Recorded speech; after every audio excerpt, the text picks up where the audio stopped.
Shalom,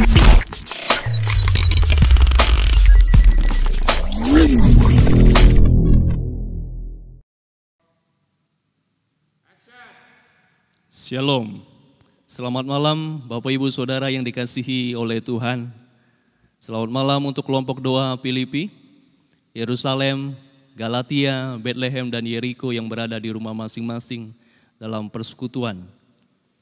Puji dan syukur buat pertolongan dan kebaikan Tuhan, baik suka maupun duka yang menyelimuti setiap kehidupan kita. Tuhan senantiasa menolong dan memberkati kita. Bapak Ibu Saudara yang dikasihi oleh Tuhan, ingat bahwa seburuk apapun masa lalu dalam setiap kehidupan kita ataupun dosa yang kita lakukan, ingat bahwa Allah dalam Kristus Yesus telah mengampuni kita dalam setiap kehidupan kita pada saat kita percaya sungguh kepada Tuhan dan bertobat sungguh di dalam Tuhan. Saudaraku, banyak orang yang sudah percaya kepada Kristus tapi masih sulit untuk mengampuni orang yang bersalah kepadanya. Maka dari itu kita mau belajar berkaitan dengan pengampunan. Di Injil Matius 6 ayat 14 dan 15 berkata, "Karena jikalau kamu mengampuni kesalahan orang, Bapamu yang di sorga akan mengampuni kamu juga. Tetapi jikalau kamu tidak mengampuni orang, Bapamu juga tidak akan mengampuni kesalahanmu." Jadi mari kita belajar berkaitan dengan pengampunan. Sebelumnya mari kita bersatu di dalam doa. Bapa kami yang ada di surga, Bapa yang kami kenal dalam nama Yesus, bersyukur buat pertolongan dan kebaikan-Mu Tuhan dalam kehidupan kami. Kesempatan pada malam hari ini kami mau belajar berkaitan dengan pengampunan. Bila Engkau membuka mata hati dan pikiran kami, sehingga bila kami tidak menyimpan kesalahan orang lain, tetapi kami mau mengampuni seperti Bapa mengampuni kami. Terima kasih Tuhan, kami sambut firman-Mu, di dalam nama Yesus kami berdoa. Haleluya, amin. Puji nama Tuhan, Bapak Ibu, Shalom. Kiranya kita semua dalam keadaan baik, dalam keadaan sehat, dalam perlindungan dan kebaikan Tuhan dalam kehidupan kita. Mari kita belajar dari firman Tuhan berkaitan dengan pengampunan. Di sini ada tema untuk kita belajar bersama-sama, yaitu akibat bila kita tidak mau mengampuni. Saudaraku, kita bisa memilih untuk tidak memberikan pengampunan, tetapi akibatnya sangat merugikan bagi diri kita dan juga hubungan kita dengan sesama. Lebih jauh lagi, dengan tidak mengampuni, kita tidak dapat menjadi saksi Kristus yang baik. Karena bagaimana kita dapat menjadi saksi Kristus yang baik jikalau kita masih menyimpan kesalahan orang lain? Kita sulit untuk mengampuni orang lain. Kita menyimpan kepahitan, kita dendam terhadap orang lain. Bagaimana pemberitaan Injil dapat dikabarkan melalui kita sebagai orang yang percaya kepada Tuhan? Saudaraku, pengampunan mempunyai makna yang sangat penting dalam kehidupan kita sehari-hari. Setiap orang membutuhkan pengampunan dan juga harus memberikan pengampunan. Dengan pengampunan banyak masalah yang dapat diselesaikan, penyakit disembuhkan, dan tidak ada waktu, pikiran, dan tenaga yang terbuang dengan sia-sia saat kita menyimpan kesalahan orang lain. Apa yang menjadi pertanyaan buat kita untuk kita dapat belajar dari hal ini? Apa akibat bila kita tidak mau mengampuni? Di sini ada beberapa hal berkaitan dengan akibat jikalau kita tidak mau mengampuni orang yang bersalah kepada kita. Yang pertama, yaitu penderitaan secara mental dan rohani kita akan terganggu. Sekali lagi, penderitaan secara mental dan rohani kita itu akan terganggu. Saudaraku, kepahitan akan terpupuk subur jika kita tidak mau mengampuni kesalahan orang lain. Kepahitan ini akan menghambat pertumbuhan kejiwaan dan rohani seseorang. Bahkan kebencian yang dipendam itu dapat menimbulkan penyakit. Kepahitan ini harus dihilangkan dengan memberikan pengampunan. 8 tahun yang lalu saya mengingat bahwa saya pernah melayani di satu rehabilitasi kurang lebih 2 tahun. Saya melihat banyak orang mengalami kepahitan. Latar belakangnya dendam terhadap keluarga maupun pasangan karena diperlakukan dengan tidak baik. Dan akhirnya ya direhabilitasi. Dan mental, jiwa, bahkan rohaninya terganggu. Dikarenakan menyimpan kesalahan dan tidak diselesaikan dengan baik. Bapak Ibu Saudara, di dalam perjanjian lama 2 Samuel pasal 13 ayat 38 berkaitan dengan Absalom. Jangan kita menjadi seperti Absalom yang mendendam kepada Amnon. Karena Amnon telah memperkosa adiknya yang bernama Tamar. Akhirnya dendam dan kepahitan yang dipupuknya membuat dosa pembunuhan. Dan terpaksa ia melarikan diri dari Daud selama 3 tahun di negeri Gesur. Itu di dalam 2 Samuel pasal 13 ayat 38. Kalau kita melihat cerita daripada 2 Samuel atau cerita daripada Absalom, di mana adiknya Tamar diperkosa oleh Amnon, kita berpikir bahwa Absalom otomatis dia akan dendam, dia akan marah. Karena adiknya diperlakukan dengan tidak baik atau dilecehkan, diperkosa oleh Amnon. Dan kita berpikir bahwa wajar dia melakukan atau membalas perbuatan yang tidak baik terhadap adiknya, terhadap Amnon. Tetapi apakah itu yang dikehendaki Tuhan dalam kehidupan kita? Pada saat orang melakukan sesuatu hal yang tidak berkenan atau sesuatu hal yang menyakitkan diri kita, apakah Tuhan mengajarkan kita untuk kita membalas atas setiap perbuatan yang dilakukan oleh orang yang bersalah kepada kita?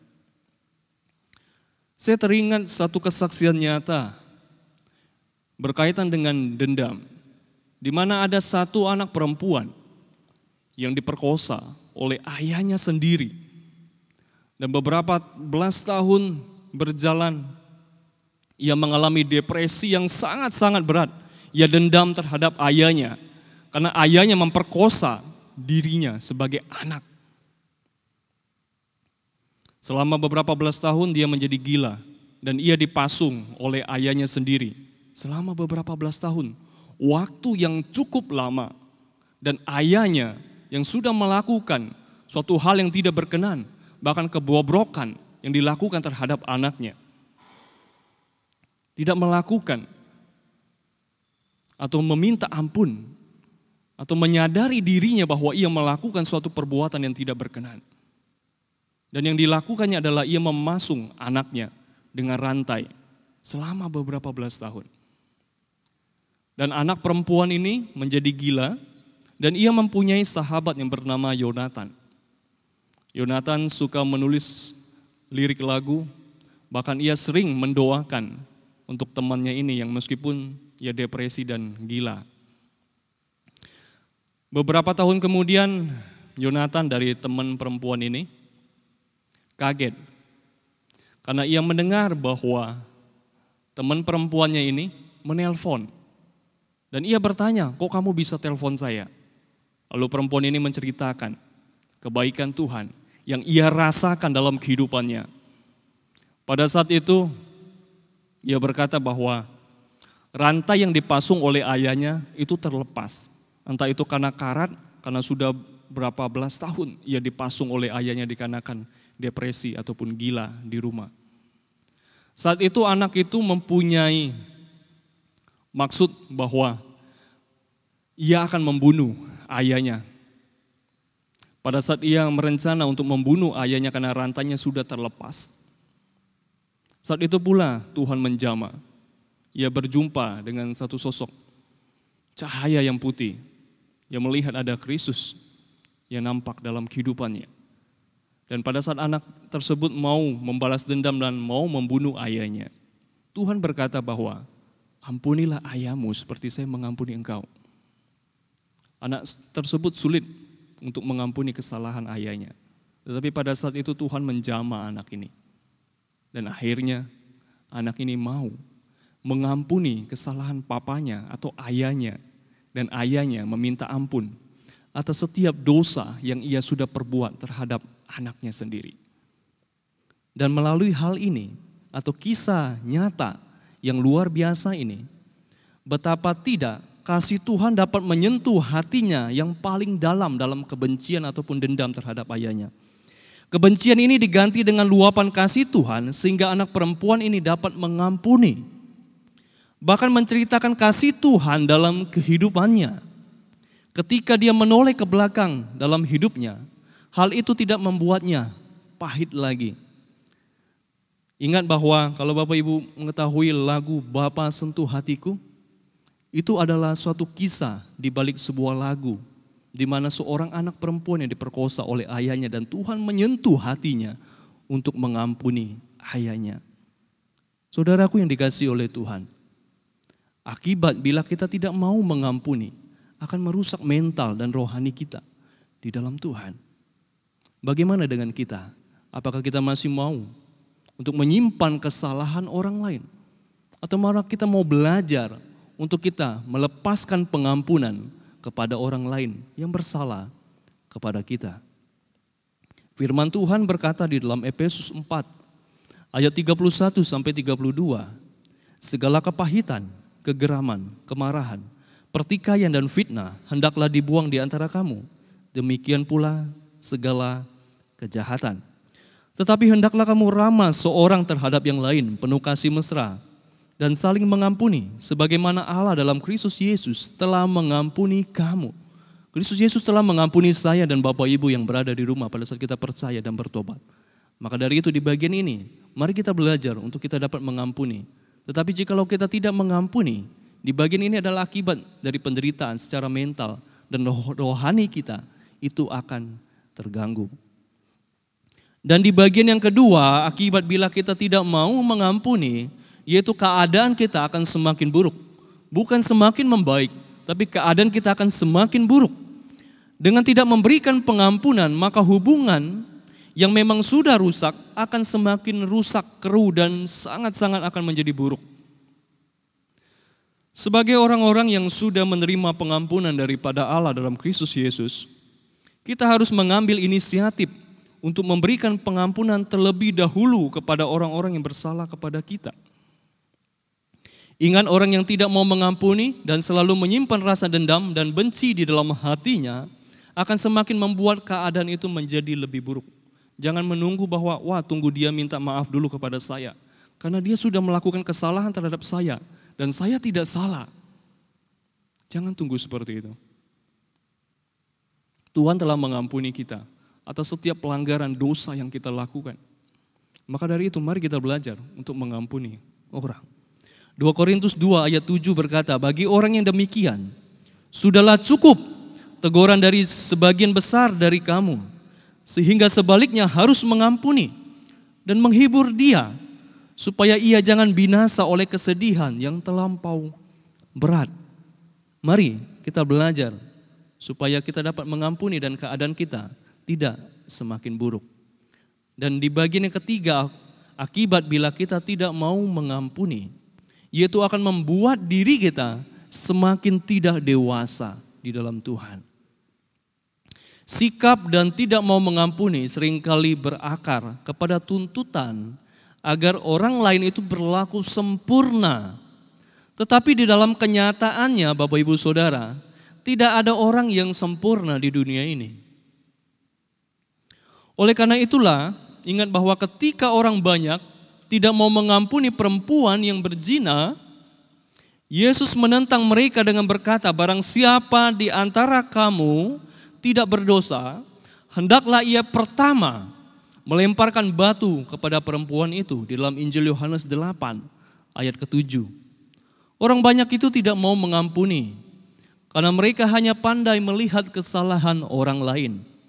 Mereka hanya bisa menuntun orang lain untuk berlaku benar, tetapi mereka tidak dapat melihat kekurangan mereka sendiri. Ini terbukti dari perginya satu persatu orang yang mau menghakimi si perempuan tersebut. Injil Yohanes 8 ayat 9. Inilah suatu sikap kekanak-kanakan yang tidak dewasa di dalam Tuhan, yang hanya bisa menuntut orang lain tetapi tidak bisa melihat kekurangan diri sendiri. Dengan mengampuni berarti seseorang sudah bersikap lebih realistis dan dewasa, karena ia pun tidak luput dari kekurangan dan kesalahan. Yang menjadi kesimpulan buat kita, mari Bapak Ibu Saudara yang berada di rumah, kita belajar untuk kita dapat mengampuni atau melepaskan pengampunan. Karena Bapa di surga telah mengampuni setiap kesalahan dan pelanggaran yang kita lakukan. Dengan demikian kita tidak akan mengalami penderitaan mental maupun rohani kita terganggu. Bahkan keadaan semakin buruk dan kita tidak akan menjadi dewasa di dalam Tuhan. Mari kita bersatu di dalam doa. Bapa kami yang baik, Bapa yang kami kenal di dalam nama Yesus, kami bersyukur buat malam hari ini Tuhan. Kami dapat belajar berkaitan dengan akibat bila kami tidak mau mengampuni. Banyak hal-hal yang membuat kami jauh daripada Tuhan. Iman kami tidak terbangun, kami semakin tidak dewasa dalam Tuhan, bahkan merusak mental dan rohani kami.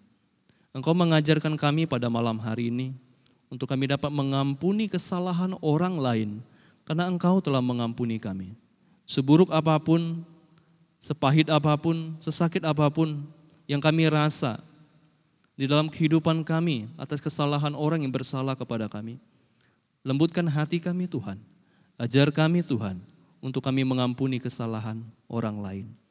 Terima kasih Tuhan, terpujilah nama-Mu, kami bersyukur, hanya di dalam nama Yesus Kristus, Tuhan dan Juru Selamat kami yang hidup, kami berdoa. Haleluya. Amin. Puji nama Tuhan, kiranya Tuhan memberkati kita semua. Shalom.